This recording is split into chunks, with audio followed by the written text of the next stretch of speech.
अगर तुम अपनी दुनिया को बदलना चाहते हो तो उसका सिर्फ एक तरीका है, अपनी नजर को बदलो। ये दुनिया तुम्हें वैसी नहीं दिखती है जैसी कि ये दुनिया है। ये दुनिया तुम्हें वैसी दिखती है जैसे तुम खुद हो। जिसकी नजर जैसी है उसके लिए ये दुनिया वैसी ही है। एक बार की बात है, एक बहुत बड़ा नेता एक साधु के छोटे से आश्रम में गया, क्योंकि उसने बहुत सुना था उस साधु के बारे में, और उसके मन में आया कि मैं एक बार जाकर के देखता हूं कि लोग इतनी तारीफ क्यों करते हैं उसकी। तो जब वो उस आश्रम में गया तो वहां पर एक छोटा सा कमरा था जहां पर एक कालीन बिछा हुआ था। वहां पर कुछ लोग बैठे हुए थे नीचे और साधु जी सामने बैठे हुए थे। कुछ सवाल जवाब चल रहा था। तो जैसे ही वो अंदर गया, वो अकेला नहीं था, उसके साथ में 4 बॉडीगार्ड्स भी थे, और उसको ये आदत थी कि जहां पर भी वो जाता था लोग अपनी जगह से खड़े हो जाते थे, उसकी तरफ देखते थे, हाथ जोड़ते थे, अपना सर झुकाते थे। लेकिन यहां पर ऐसा कुछ भी नहीं हुआ। साधु ने उसकी तरफ देखा तक नहीं, क्योंकि वो साधु किसी के सवाल का जवाब दे रहे थे। लेकिन नेता को इस बात पे गुस्सा आ गया। नेता को लगा कि ये मेरी बेइज्जती है। तो उस नेता ने साधु की बात को बीच में ही काटते हुए थोड़ा गुस्से से कहा, मैं आपसे कुछ कहना चाहता हूं। साधु ने उसकी तरफ देखा और बोले, आप थोड़ी देर रुकिए, पहले मैं इनके सवाल का जवाब दे लूं, उसके बाद में मैं आपसे बात करूंगा। तब तक अगर आप चाहें तो आप बैठ सकते हैं। बस साधु का इतना कहने की देर थी। नेता का चेहरा गुस्से से लाल हो गया और फिर उसने अपना सारा गुस्सा उस साधु के ऊपर निकाल दिया। अभी तक वो नेता बहुत ही तमीज से बात कर रहा था, यानी कि आप कह करके बात कर रहा था। अब वो तू तड़ाक पे उतर आया। नेता ने उस साधु को कहा, तुझे पता भी है मैं कौन हूं और तू किससे बात कर रहा है? साधु ने उसकी तरफ देखा और कहा, मुझे इससे कोई फर्क नहीं पड़ता कि आप कौन हैं, लेकिन आप जो कोई भी हैं, अगर आप चाहते हैं कि मैं आपके सवाल का जवाब दूं या आपसे बात करूं तो आपको कुछ देर रुकना होगा। और साधु के ये कहते ही नेता गुस्से से पागल हो गया और वहीं सबके सामने चीखने चिल्लाने लग गया, अब मैं तुझे तेरी असली औकात दिखाऊंगा। तूने मुझसे पंगा लेकर के ठीक नहीं किया है। तुझे पता भी है मैं तेरे बारे में क्या सोचता हूं। साधु ने फिर से उसकी तरफ देखा और बड़े ही प्रेम से कहा कि मुझे इससे कोई फर्क नहीं पड़ता है कि आप मेरे बारे में क्या सोचते हैं। आप जो चाहे वो मेरे बारे में सोच सकते हैं। फिर उस नेता ने बोला कि तू चाहे सुनना चाहता है या नहीं, लेकिन मैं तुझे बताऊंगा यही सबके सामने कि मैं तेरे बारे में क्या सोचता हूं। तू एक बहुत ही घटिया इंसान है। तू कोई साधु नहीं है, तू एक ढोंगी है, पाखंडी है, और यहां पर जितने भी लोग बैठे हैं उन सबको बेवकूफ बना रहा है। तेरा बस एक ही मकसद है कि इन लोगों की जेब में जितना भी पैसा है वो सब तेरे पास में आ जाए। तू अपने फायदे के लिए इन लोगों का इस्तेमाल कर रहा है, और अब मैं तुझे नहीं छोड़ने वाला। तेरा पर्दाफाश करके रहूंगा पूरी दुनिया के सामने। लेकिन उसके इतना बोलने के बाद भी उस साधु के चेहरे पर हल्की सी मुस्कान बनी ही रही। ये देखकर वो और तिल मिला गया और उसने कहा, अब बहुत हुआ, अब मैं यहां 1 मिनट भी नहीं रुकने वाला। लेकिन अभी भी तेरे पास में मौका है। अगर मुझसे माफी मांगनी है या मुझसे कुछ कहना है तो कह सकता है। इतना सब होने के बाद भी साधु बिल्कुल शांत था और उनके चेहरे पर एक मुस्कान थी। उन्होंने अपनी आंखें बंद कर ली। फिर साधु ने अपनी आंखें खोली, हाथ जोड़े और कहा कि मुझे आपसे कोई गिला शिकवा नहीं है। मेरे मन में आपके लिए कोई भी गलत ख्याल नहीं है।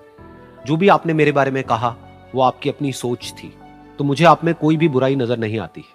मुझे आप एक बहुत ही भले इंसान लगते हैं। और साधु के इतना कहते ही नेताजी का दिमाग 7वें आसमान पर पहुंच गया। उनके चेहरे पर एक अजीब सी खुशी थी, क्योंकि उस साधु ने वो ही कहा जो बाकी सब लोग उस नेता को कहते हैं। और वो खुशी खुशी उस आश्रम से अपने घर की तरफ चला गया और जा करके अपने पिताजी के साथ में बैठ गया।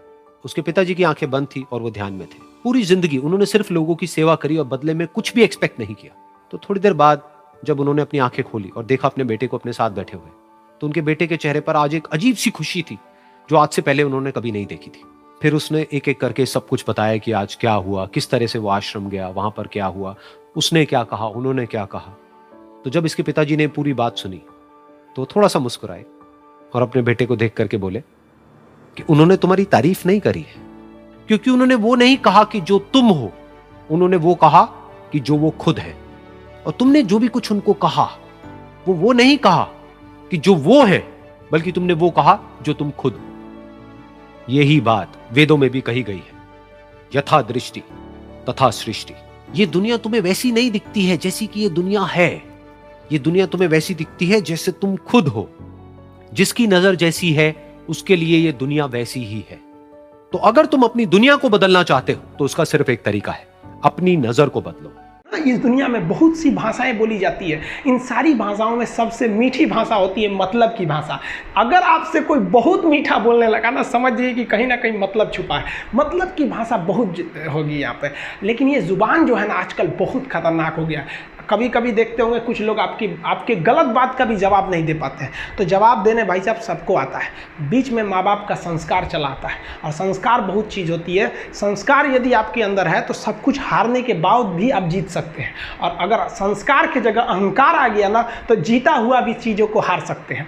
कमज़ोर व्यक्ति ही दूसरे काम का बदला लेता है, लेकिन जो ताकतवर होता है वो माफ़ कर देता है। लेकिन जो बुद्धिमान व्यक्ति होता है वो इग्नोर कर देता है, नज़रअंदाज कर देता है और बच के निकल जाता है। क्योंकि अगर कोई व्यक्ति आपको पहली बार धोखा दिया तो इसमें उस व्यक्ति का गलती है, लेकिन वही व्यक्ति अगर दोबारा धोखा दिया तो इसमें आपकी गलती है। सबसे समझदार होके चलिए और मिजाज में कुछ सख्ती भी रखिए। लोग पी जाते अगर समंदर खारा नहीं होता तो थोड़ा सा सख्ती भी बना के रखना चाहिए। इस दुनिया के कुछ दस्तूर हैं, आप किसी के लिए कितनी भी भलाई कर दे वो याद नहीं रखेगा, ये दुनिया का दस्तूर है। और आपकी गलती को कोई भूलेगा भी नहीं, इसे आप बुरा नहीं मानिए, ये दुनिया का दस्तूर है, इसे आप चेंज नहीं कर सकते। जैसे सूरज पूरब से निकलता है वैसे ही ये चीज़ें होंगी। लेकिन हम आपसे कहते हैं, आप दुनिया में आज कई लोग होते हैं दूसरे को लगते हैं सिखाने, आप क्यों दूसरे को बार बार ज्ञान देने लगते हैं, आप अपने आप को क्यों ज्ञानी समझने लगते हैं। दूसरे को सुधारने की कोशिश मत कीजिए, बल्कि खुद सुधरिए। आपके सुधरने से हो सके कि पृथ्वी से एक बुरा इंसान सुधर जाए। आप समाज में जहां भी रहेंगे तो आपके पास बहुत सारे लोग आएंगे, कुछ गलतियां भी करेंगे, कुछ अच्छा काम भी करेंगे। जब भी किसी की प्रशंसा कीजिए तो पूरी महफिल में कीजिए कि यह व्यक्ति ने अच्छा काम किया। लेकिन अगर किसी की शिकायत या उसकी आलोचना करना है, उसे डांटना है तो उसे अकेले में समझाइए। और डांटने के बाद उसमें इस तरह से कर दीजिए, उसमें प्रशंसा मिला दीजिए। कोई गलती कर दिया, मान लीजिए आपका छोटा भाई नहीं पढ़ाई किया, गलत कम नंबर लाया, तो उसे डांटिए कि, लेकिन अकेले में डांटिए कि इतना कम नंबर क्यों लाया। फिर उसे उसी में एक पॉजिटिवनेस जोड़ दीजिए, तुम्हारे में इतना मेहनत है, हम इसलिए डांट रहे हैं कि तुम कर सकते थे लेकिन क्यों नहीं किए। मतलब आप केवल इसे निगेटिव मत बोलते रहिए। और किसी भी रिश्ते को अगर बिगाड़ना है ना, चाहे कितना भी गहरा रिश्ता क्यों ना हो, उसकी कमियों को डेली कोंचते रहिए। तुम ये किया, तुम ये किया, तुम ये किया। यार दुनिया का कोई रिश्ता चौपट हो जाएगा, गलतियाँ सबसे हो जाती हैं, लेकिन दोबारा गलती नहीं होना चाहिए। जब भी किसी की आलोचना करिए तो उसमें एक छोटी सी प्रशंसा जोड़कर ही उस आलोचना को खत्म कीजिए कि शुरुआत तो डांटने से किए थे, बाद में उसका हौसला बढ़ा के हंसी मजाक में उसे निकाल दीजिए। बीच बीच में उसे फिर एहसास दिलाइए, लेकिन बार बार कमियों को